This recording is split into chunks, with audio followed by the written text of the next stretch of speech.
Many of us have done this,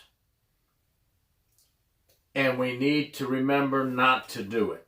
Many of us have rushed in when two inmates begin fighting.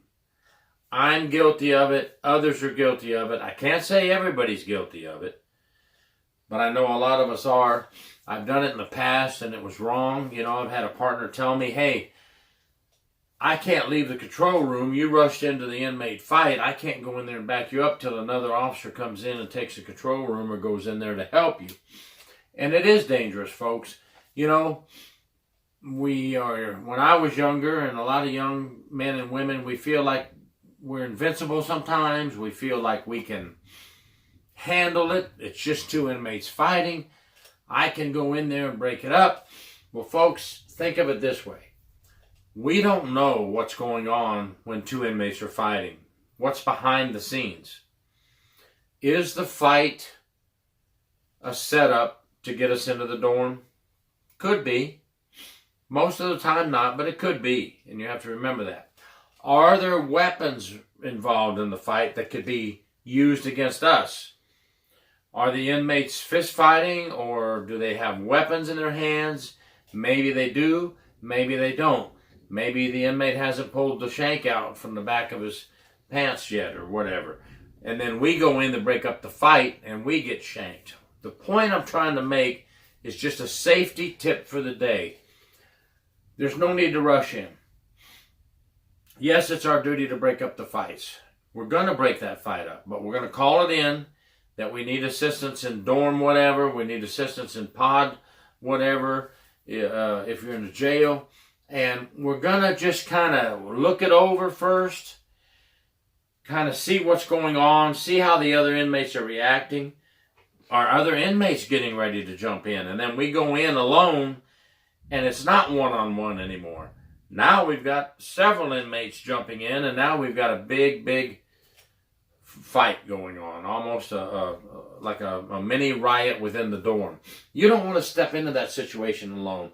It doesn't matter how big and strong and tough you are. I know we all, at one time in our life, have thought, you know, I can handle this, but it's safety first. You want to go home at night, so listen up. I don't care how big and tough you are. Look over the situation.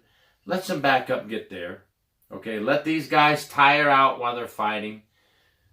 And then go in together and quell the disturbance. And always remember to use your peripheral vision when going in, looking all around to make sure another inmate doesn't sideswipe you from the side when you go in.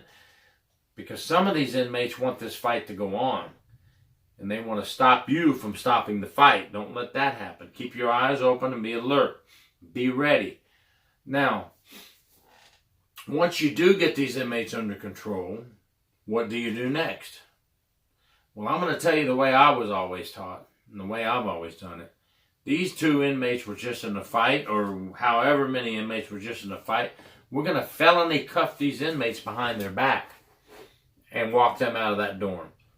I'm not taking any chances on taking an inmate out of that dorm with his hands free who's just been in a fight and his temper is up, he's agitated, he's mad, he's angry, or she, if it's a female inmate.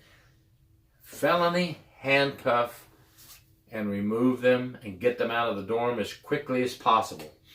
Somebody said the other night, it was a female officer, remove that cancer from your dorm and get it out of there as quickly as possible before that cancer spreads and you have a dorm riot on your hands or a huge fight, 5 against 5, whatever the case may be.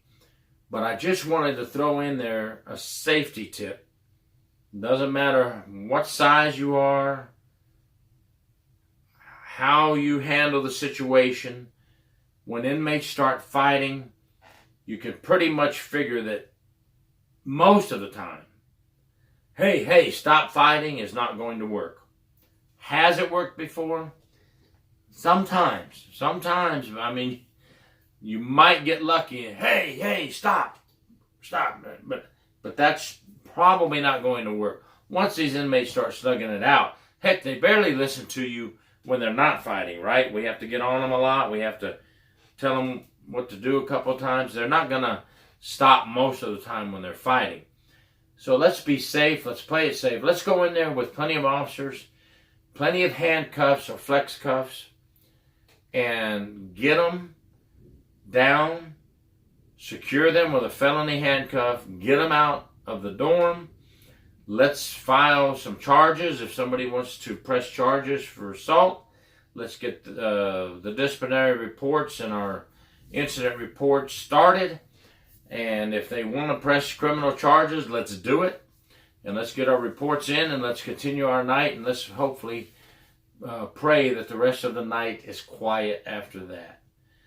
Just something to think about, folks. We don't always think about these things. Please remember this every day in your mind, because at any given moment, there could be a fight in your dorm, on the rec yard, in the medical unit, in the dental unit, in the library, anywhere, folks. Thank you very much. Gary York, True Prison Stories. Please subscribe.